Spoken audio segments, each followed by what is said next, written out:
Welcome to Sweet Life Beat Life. We hope this video helps. In this video, I will show how to make bread soup.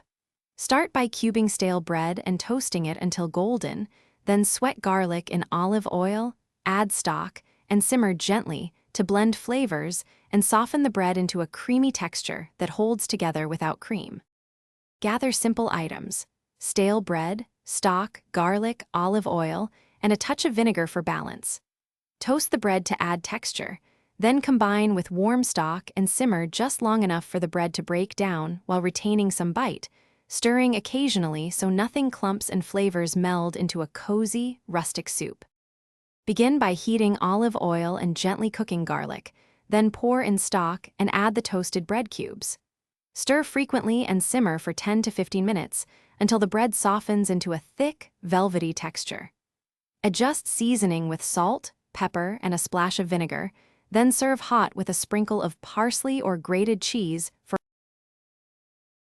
Thanks for watching. Consider subscribing if we helped you.